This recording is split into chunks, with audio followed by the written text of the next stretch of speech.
네, 오늘은 부족함을 사용하시는 하나님이라는 제목으로 말씀을 나누겠습니다. 여러분 사사기 말씀 잘 안 읽으시죠?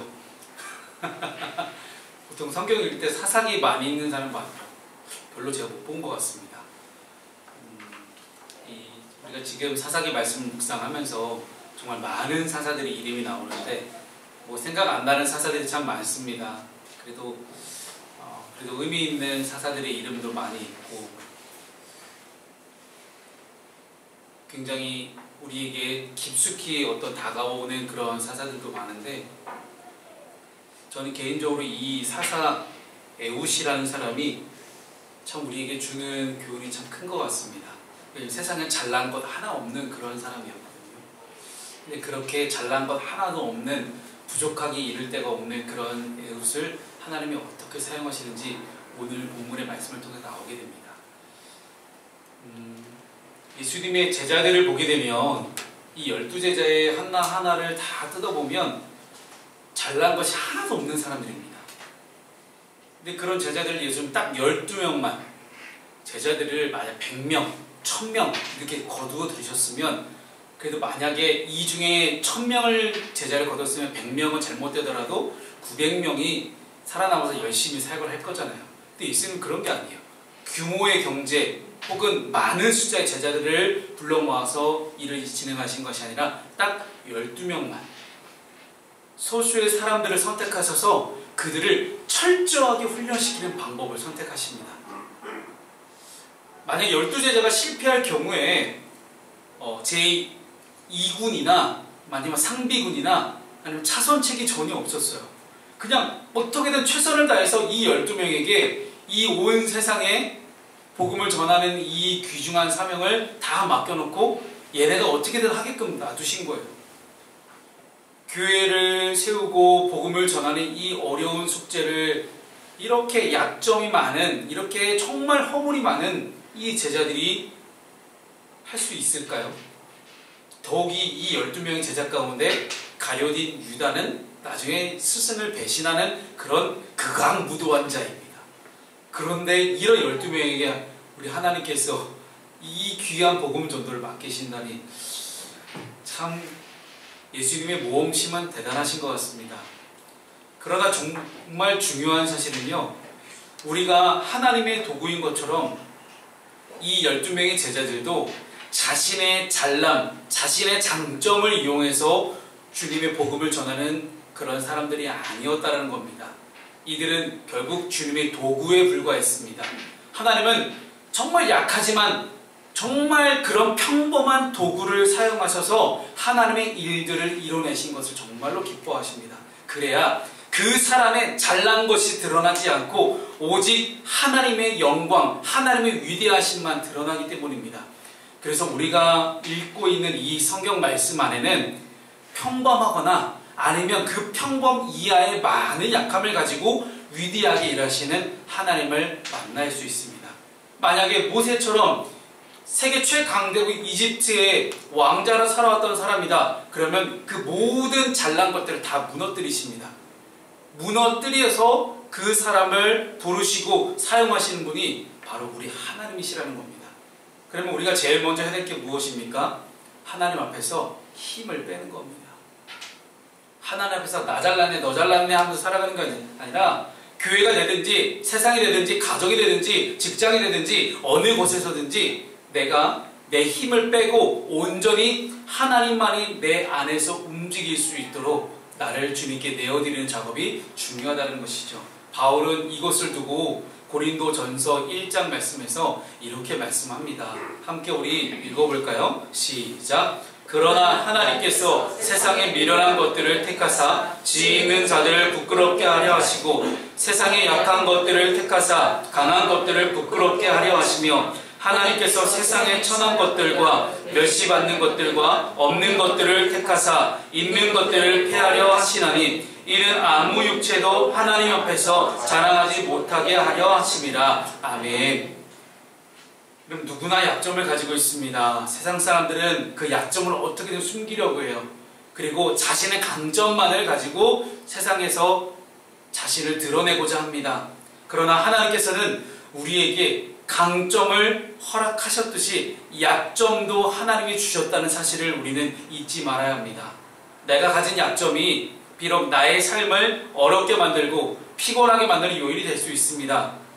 혹은 신앙생활을 건강하게 유지하는데 장애물이 될 때도 있습니다. 그렇지만 선하신 하나님께서 언제나 우리를 선한 길로 인도해 주시기 때문에 우리의 약점 또한 하나님의 선하신 계획 안에 있음을 우리가 신뢰할 수 있기를 소망합니다. 오늘 본문에 나오는 사사 에훗이라는 사람은 자신의 약점을 하나님께 그렇게 자연스럽게 드리면서 하나님 도구로 쓰임받았던 위대한 사사 중에 한 명이었습니다. 오늘은 사사 에훗의 이야기를 해보겠습니다. 첫 번째는 죄악을 심판하신 하나님이십니다. 12절 말씀을 함께 읽습니다. 시작. 이스라엘 자손이 또 여호와의 목전에 악을 행하니라. 이스라엘 자손이 여호와의 목전에 악을 행함으로 여호와께서 모압 왕 에글론을 강성하게 하사 그들을 대적하게 하시매. 아멘. 12절을 보니까요, 이스라엘 자손이 악을 행하며 살고 있었다고 이야기를 합니다. 성경은 뭐라고 얘기해요? 또 그 전에 악을 행했는데 또 지었다는 거예요. 여호와의 목전에서 악을 행했다는 말을 이 한 구절 안에만 2번이나 표현하고 있습니다. 성경에서 2번 얘기한다. 강조하는 거죠. 무조건 강조하는 겁니다. 그렇게 얘네가 잘못했다는 거죠. 그들이 반복적으로 악을 행했다는 건데, 또한 여기에 보시면 여호와의 목전에 라는 단어가 있어요. 이것은 목전이니까 말 그대로 하나님 얼굴 앞에서, 하나님 앞에서라는 뜻이 되기도 합니다. 그러나 이것을 조금 더 원어에 가깝게 해석을 해보면 하나님이 보시기에, 여호와의 목전에, 즉 여호와의 얼굴이 있는 거잖아요. 즉 우리가 내가 바라보는 하나님의 얼굴이 아니라 하나님의 관점에서 봤을 때 하나님이 이렇게 보시고 계신 거예요. 하나님 보시는 그 앞에 우리가 있는 거고, 그래서 여호와의 목전에라는 단어를 표현을 그렇게 한 겁니다. 하나님 보시기에, 즉 모든 죄, 악의 기준이 하나님께서 세우시는 것이고 이스라엘 백성이 하나님께서 보시기에 악하게 살았다는 것을 우리는 알 수 있습니다. 우리는 보통 죄를 생각할 때 제일 먼저 뭐가 떠오릅니까? 윤리, 도덕적인 범죄를 우리는 제일 먼저 떠오르게 됩니다. 그러나 성경이 말씀하고 있는 이 죄라는 단어는요, 헬라어로 하마르티아라고 이야기합니다. 이 하마르티아라는 것은요, 관역에 화살을 맞추는 걸 생각해 봤을 때 이 화살이 관역에서 벗어나는 것을 바로 하마르티아라고 이야기를 해요. 아무리 내가 힘을 다해서, 내 온 힘을 다해서 화살을 쏘느냐, 그게 문제가 안 된다는 거예요. 화살에서 힘이 세고 약하고는 문제가 되지 않습니다. 관역에 맞추느냐 못 맞추느냐가 중요할 뿐입니다. 화살의 관역에서 벗어나는 것이 죄, 즉 그것이 하마르티아라고 하는데, 이 하마르티아는 하나님의 관역, 하나님의 방향, 하나님의 기준. 화살을 관역에 맞추려면 제일 중요한 것은 방향이에요. 하나님의 방향. 하나님이 인간을 바라보시는 그 방향으로 내가 다시 하나님께 나아가야 함에도 불구하고 그 방향에서 벗어나서 화살이 관역에 맞추지 못하는 상태, 그것이 바로 하마르티아, 죄라는 것입니다. 오늘 이스라엘은 하나님의 방향, 하나님의 기준에서 죄를 지었고, 그런 이스라엘을 하나님은 모압이라는 나라를 강하게 하셔서 심판하십니다. 이 12절에 모압이 강해진 것은 모압이 잘나서 강해졌을까요? 사실 이 모압이라는 나라는 원래 이스라엘에게 전혀 위협적인 그런 존재가 아니었습니다. 이 모압과 암몬이라는 이 나라를 보게 되면 사해부터 요단강까지 쭉 이어지는 이 요단 동쪽의 땅에 있던 족속들이 모압과 암몬 족속이에요. 이 모압과 암몬은 출애굽의 여정 속에서 군사훈련을 제대로 받지도 못했던 이스라엘이 손쉽게 제압했던 그런 나라입니다. 군사적으로 강하지 않은 나라예요. 그런데 이 모압을 하나님은 강하게 하셔서 이스라엘이 대적이 되게 하신 것은 하나님의 주권적인 개입하심이라고 볼 수밖에 없습니다. 하나님은 이 범죄한 이스라엘을 심판하시기 위해서 모압을 일시적으로만 강하게 하셨을 뿐입니다. 온 세계의 주관자는 오직 하나님밖에 없습니다. 나라의 흥망성쇠가 오직 하나님께만 달려있음을 오늘 성경은 우리에게 가르쳐주고 있습니다. 그래서 이스라엘이 나중에 북이스라엘과 남유다를 갈라졌을 때도 아수르 혹은 바벨론, 그 다음 페르시아, 로마까지 이어지는 이 모든 제국들의 흥망성쇠는 다 이스라엘이 죄를 지었기 때문에 그 이스라엘을 심판하시기 위해서 하나님은 더 큰 제국을 만드셔서 그 제국을 사용해서 심판하셨음을 우리는 익히 알고 있습니다. 이 모압은 암몬과 아말렉 자손들과 함께 쳐들어와서 종려나무 성읍을 점령했다라고 성경 기록합니다. 이 종려나무 성읍은 여리고 성을 의미합니다. 여리고는 가나안 입성 후에 처음으로 점령했던 그런 상징적인 성이었고, 하나님께서 이스라엘 백성들에게 선물로 넘겨주신 이 여리고 성을 빼앗겼다는 것은 정말로 커다란 충격이었을 거예요. 이후 이스라엘 백성들이 몇 년 동안요? 18년 동안 이 모압 에글론의 통치를 받게 됩니다. 이 기간은 8년 동안 있었던 이 구산 리사다임의 통치 안에 있던 것보다 2배 이상 긴 시간이에요. 구산 리사다임이 누구냐고요? 이렇게 물으신 분들은 일주일 동안 말씀 묵상 안 하신 분들입니다. 이 구산 리사다임의 이름을 처음 들었다. 말씀 묵상 좀 하시기 바랍니다. 그래서 하나님의 징계가 점점 세지고 있다는 겁니다. 잘못을 지으면 지을수록 오늘 말씀 12절에 이야기하잖아요. 또 이스라엘 백성들이 여호와의 목전에서 악을 행했다. 또 그랬다는 것은요, 이 점점 이스라엘 백성들이 죄를 반복하고 있고, 반복되는 죄에 하나님은 늘 중징계로, 더 가중처벌로 지금 이스라엘을 심판하고 계시다는 사실이고요. 동시에 그들이 회개하고 다시 하나님께로 돌아오는데 그렇게 긴 시간이 걸렸다는 거예요. 자, 보세요 여러분. 처음에는 8년 동안 통치를 받았어요. 근데 8년 만에 돌아왔어요. 하나님이 이스라엘 백성들이 아까 지난주에 제가 사사기 패턴을 말씀드렸잖아요. 잘 먹고 잘 살 때 우상을 섬기니 하나님은 심판하시고, 그 고통 가운데 하나님 잘못해서 용서해 주세요, 회개하고 돌아오면 하나님이 다시 회복시켜 주시고, 그러다가 또 죄악을 저지른 이 패턴 안에서 이 패턴의 속도가 점점 느려지고 있다는 거예요. 그만큼 이스라엘 백성들이 죄에 대해서 무감각해지고 있다는 이야기입니다. 처음에는 대충 8년 정도 고통을 주면 애들이 회개하고 돌아오는데, 이제는 18년을 고통을 주고 돌아오게 하시고 그 다음 계속 늘어납니다. 여러분 보십시오. 우리가 죄에 대해서 항상 깨어있어야 하는 이유가 이것입니다. 죄라는 것은 언제든지 우리를 집어삼키기 위해서 다가오기 때문에 그 죄에 대해서 우리가 무감각해지기 시작하면 이것이 죄인지 아닌지도 분별도 못하고 그냥 괜찮겠지 하고 살아가고 있어요. 예배란 것도 그렇습니다. 예배 한 번 빠질 수는 있어요. 한 번 빠진다고 담임 목사가 왜 예배 안 나냐고 제가 뭐라고 하지 않는 그런 참 이상한 교회입니다. 우리 교회는 뭐라고 안 합니다. 그런데 한 번, 두 번, 세 번 빠지기 시작하잖아요. 한 번, 두 번 계속 빠지는 예배의 반복이 점점 예배를 빠지는 것이 반복될수록 우리는 예배 안 나와도 괜찮네?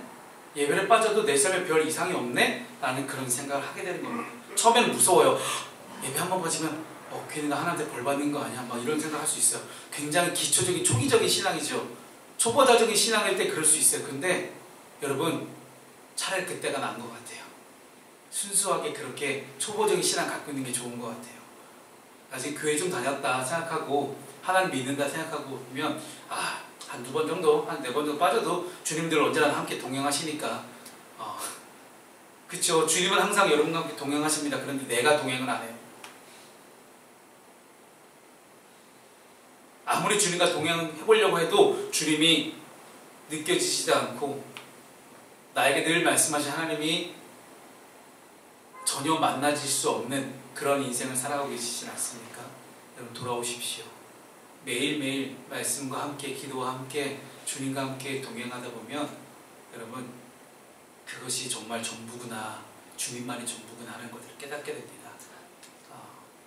죄에 대해 무감각해지지 마시고 더욱더 이 패턴이 느려지는 게 아니라 빨라질 수 있는 여러분 됐으면 좋겠습니다. 두 번째, 이스라엘 백성들의 모습 가운데 그래도 우리가 해야 될 것이 있어요. 우리 두 번째는 고난 중에 부르짖어야 됩니다. 15절 말씀을 앞부분만 읽어보면요, 이스라엘 자손이 여호와께 부르짖음에 여호와께서 그들을 위하여 한 구원자를 세우셨으니 라고 이야기를 합니다. 하나님께서 이스라엘을 모압 왕 에글론의 손에 18년 동안 맡겨놓으시고 이 18년의 고난은 이스라엘의 시각을 바꾸어 줍니다. 이스라엘 백성들은 출애굽 이후에 가나안 땅에 정착해서 살기 시작했어요. 그래서 가나안 민족들이 다 쫓겨나지 않고 그들과 함께 올려 살다 보니까 가나안 사람들을 통해서 이 농경 문화를 배우기 시작했어요. 이 농경 문화를 통해서 내가 열심히 뭔가 노력해서 피땀 흘려 노력하면 이렇게 엄청나게 많은 농산물들이 나에게 오는구나.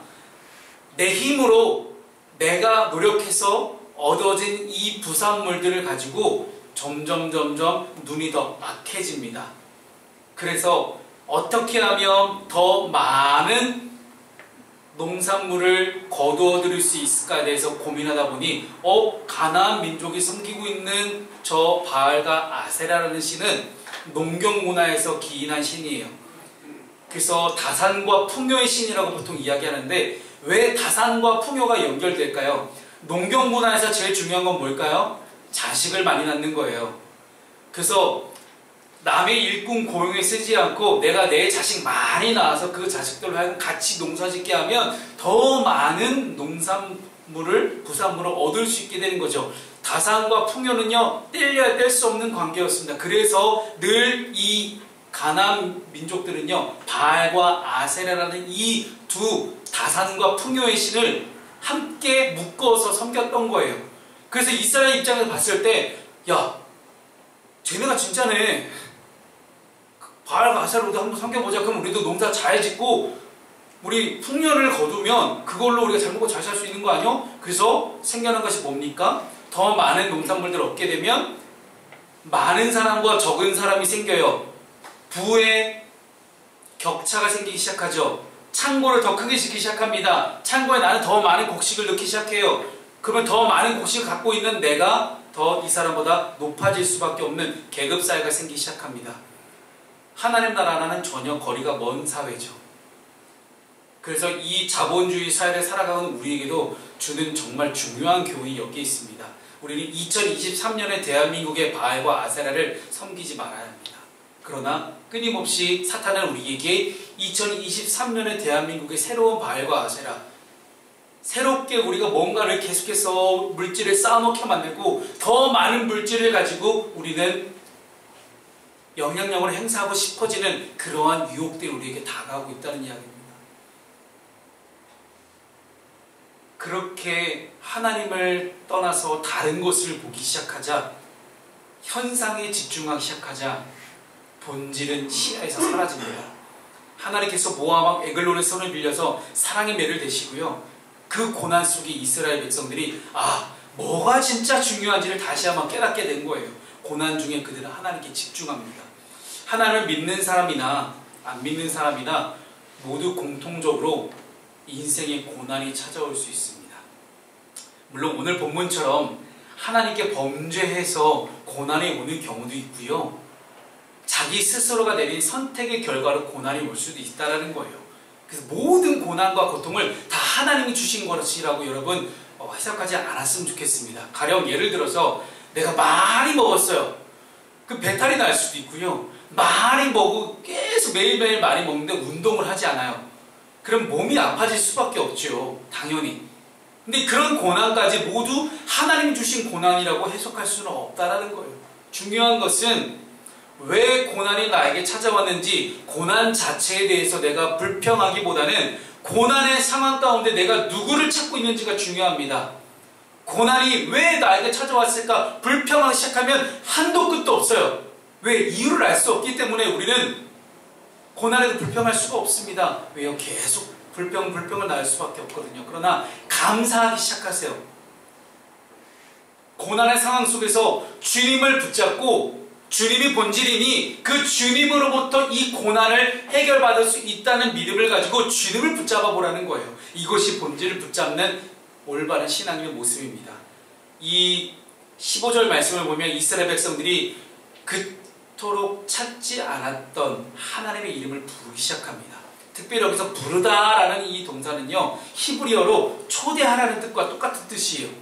하나님을 부른다, 하나님을 초대한다는 뜻이에요. 여호와의 이름을 부른다는 것, 하나님을 나의 가장 깊숙한 내 속마음으로 하나님 초대한다는 거예요. 이전까지는 내가 주인이 돼서, 내 삶의 주인이 내가 돼서 내 마음대로 살던 나의 인생 가운데 하나님을 내 인생의 주인으로 모셔드린다. 이것이 바로 이스라엘 자손이 여호와께 부르짖다에 담겨져 있는 뜻입니다. 거기서 한 걸음 더 나아가서 우리는 하나님과 인격적으로 교제하고 매일매일의 나의 삶 가운데 하나님 앞에 예배자로 서는 것, 그것이 바로 하나님을 나의 마음에 초대하는 것입니다. 하나님을 우리가 신앙할 때, 내가 하나님을 믿고 바라보고 추앙하며 나아갈 때 가장 중요한 지점이 바로 이 포인트입니다. 우리가 매일 말씀 묵상하고 우리가 기도해야 되는 이유도 바로 여기에 있습니다. 하나님 앞에 솔직하게 하나님과 마음을 주고받을 수 있도록 하나님께 부르짖고 하나님 앞으로 나아가는 것입니다. 그럴 때 나의 삶 가운데 매여있던 죄악의 고리가 끊어지는 놀라운 역사가 일어날 줄로 믿으시기 바랍니다. 마지막 세 번째는요, 하나님은 이제 진짜 사사 에옷의 이야기를 할게요. 네. 이제 진짜입니다. 약점을 강점으로 바꾸시는 분이 우리 하나님이십니다. 오늘 본문의 15절 말씀이죠. 자, 이 15절 말씀이 왜 중요한지 우리 뒷부분까지 한번 다 같이 읽어보도록 하겠습니다. 시작. 이스라엘 자손이 여호와께 부르짖음에 여호와께서 그들을 위하여 한 구원자를 세우셨으니 그는 곧 베냐민 사람 게라의 아들 왼손잡이 에웃이라. 이스라엘 자손이 그를 통하여 모압 왕 에글론에게 공물을 바칠 때에. 아멘. 오늘 주인공 사사 에웃에 대한 프로필을 소개하겠습니다. 첫 번째, 이 에웃은 베냐민 사람 게라의 아들이라고 적혀 있습니다. 이 베냐민 지파는요, 이스라엘 역사상 12지파 가운데 가장 작은 지파입니다. 그리고 에웃의 아버지 게라의 이름은 베냐민 지파에서 가장 흔한 이름이에요. 우리한테는 철수 영이에요. 여기 철수 안 계시죠? 네. 그리고 이 베냐민이라는 이름은요, 오른손의 아들이라는 뜻입니다. 그래서 이 에웃의 두 번째 프로필이 더 가슴이 아파요. 이 에웃의 두 번째 프로필을 보겠습니다. 에웃은 왼손잡이에요. 나 왼손잡이야 라는 노래가 있었는데요. 꽤 오래된 노래입니다. 왼손잡이는 히브리어로 오른손을 사용하는데 제한적인이라는 뜻을 갖고 있어요. 오른손을 사용하는데 제한적이기 때문에 왼손잡이라고 표현을 하는 거예요. 오른손에 불편이 있는 그런 오른손의 아들이라는 이 언어 유희를 통해서 지금 이 에웃을 소개하는 겁니다. 성경에서 오른손은 권능을 상징합니다. 또한 베냐민 지파의 이름도 오른손의 아들. 근데 그 오른손을 쓸 수 없는, 오른손에 약간 제약이 있는 그런 왼손잡이 에웃에 대해서 소개한다면, 즉 이 에웃은 베냐민 지파, 이스라엘의 가장 작은 지파 중에서도 가장 보잘것없는, 주목받지 못하는 소외된 약자, 그게 바로 에웃입니다. 그런데 아마도 오른손에 문제가 있다는 그 약점이 모압 왕 에글론에게는 공물을 바치는 일을 수행할 수 있게 했을 거라는 그런 추측이 됩니다. 왜냐하면 신체적인 약점을 가지고 있어요. 그러면 의심을 안 받습니다. 에이, 쟤처럼 약한 애가, 보잘것없는 애가, 아무것도 못하는 저런 가난하고 소외되고 약자인 제가 어찌 감히 이 모압 왕 에글론에게 해를 끼칠 수 있을까? 위협적인 존재로 여기지 않았을 가능성이 높습니다. 또 한편으로는 예수님 시대에도 세금을 거두어 들였던 이 세리들이 동족들의 질타를 받았던 것처럼 모압에게 공물을 바치는 일은 굉장히 멸시받는 일이었어요. 즉 오른손잡이들은 진짜 잘난 이렇게 유대 지파 아니면 이게 다른 지파 괜찮은 사람들은요, 모압 왕 에글론에게 공물을 바치는 이런 일 따위는 감히 할 수 없다. 저런 민족의 반역자, 배신자 이렇게 부를 수도 있어요. 그러나 이 베냐민 지파 게라의 아들 사사 에웃은 잘난 것이 없었기 때문에 시키면 해야 되는 거예요. 그래서 모압 왕 에글론에게 공물을 바치는 일, 그런 정말 민족을 배신할 수밖에 없는 그런 나쁜 일은 이런 사람이 할 수밖에 없었다라는 거예요. 신체적인, 사회적인 약점을 가지고 있었던 이 에웃을 하나님께서는 이스라엘 민족을 구원하는 구원자로 삼으십니다. 너무나 놀랍지 않습니까? 에훗의 인생을 한번 감정이입해서 한번 들여다봤어요. 온갖 편견과 고정관념과 사회적인 그 수많은 눈초리와 시선으로부터 그는 싸워야 됐습니다. 자신의 초라한 스펙을 그는 원망할 수 있었어요. 그러나 그는 자신의 모습이 아니라 자신을 부르신 하나님께만 집중합니다. 내가 할 수 있는 것을, 잘할 수 있는 것에 생각하는 것이 아니라 하나님께서 나를 통해 하신 일에 대해서 그는 집중했던 사람입니다. 현상으로 본질을 규명하는 것이 아니라 본질을 통해 현상을 해석할 줄 아는 그런 새로운 차원의 관점을 가진 놀라운 사람이었다는 것을 우리는 기억해야 됩니다. 이렇게 눈에 보이는 문제보다 눈에 보이지 않는 하나님을 의지하는 것이 바로 신앙인의 모습입니다. 에훗과 함께 공물을 메고 온 사람들을 이 에글론이라는 왕이 다 돌려보냅니다. 그리고 길갈 근처 돌뜨는 곳에다 돌이켜 홀로 왕에게 나아갑니다.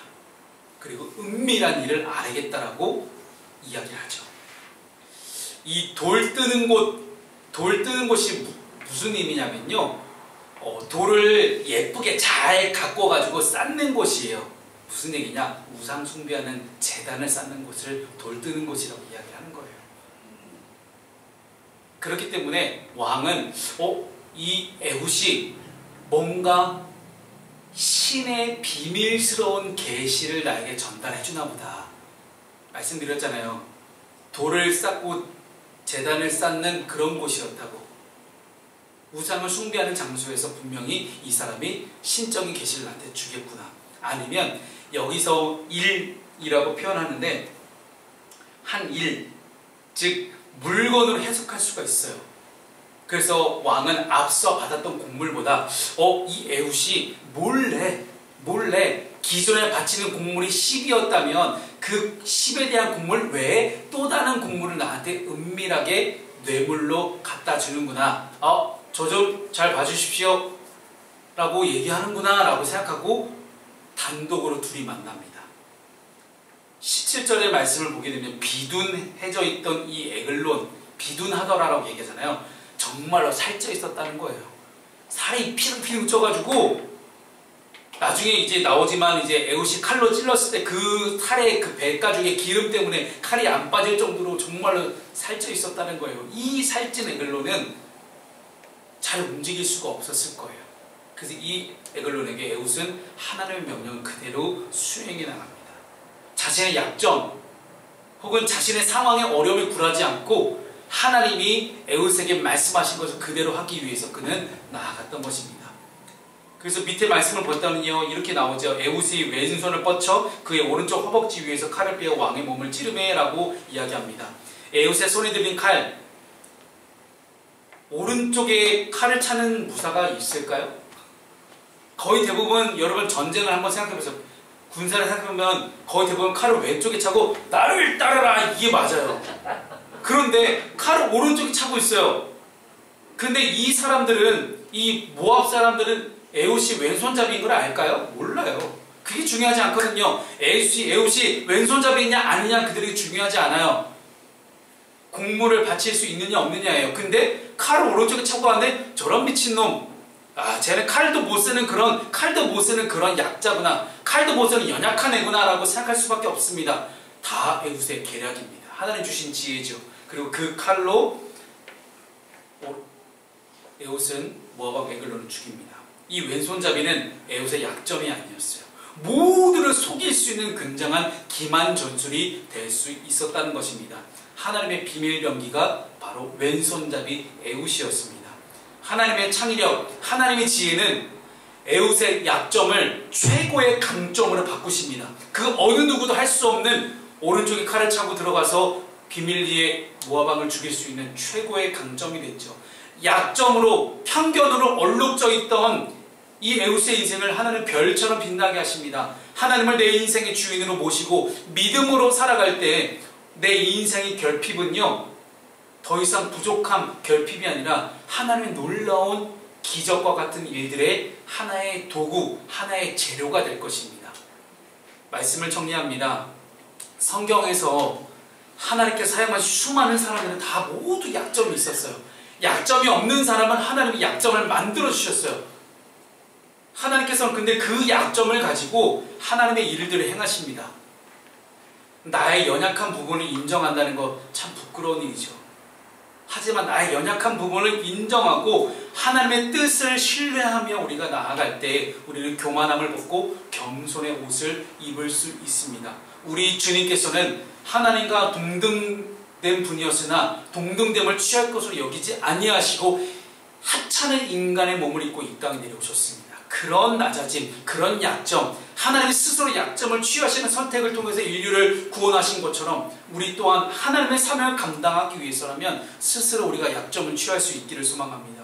하나님께서는 나의 가장 약한 부분만을 계획하시고 사용하시는 것처럼 나뿐만 아니라 다른 사람의 약점 또한 하나님의 도구가 될 수 있음을 우리가 기억해야 됩니다.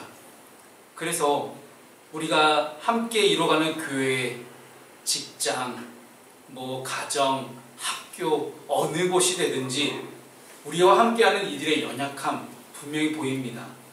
저 사람 왜 저럴까 하는 그런 연약함이 내 눈에 정말 가시처럼 보일 때도 있어요. 불편할 수 있어요. 그러나 불편하거나 불만을 갖기보다는 그 안에서 하나님의 뜻을 발견하고 그리고 그 약점들을 서로가 서로를 위해서 보완하며 나아갈 때에 우리는 하나님께서 원하시는 진짜 공동체의 모습을 갖게 될 것입니다. 사랑하는 여러분, 내가 속한 공동체에서 우리가 함께 있는 이 작은 공동체든지 큰 공동체든지 내가 있는 곳에서 어떻게 하면 그런 자세를 가질 수 있을까? 어떻게 하면 남의 약점을 헐뜯지 않고 함께 보듬어 안고 보완해 줄 수 있을까를 고민할 수 있는 우리 모두가 될 수 있기를 주님의 이름으로 축복합니다.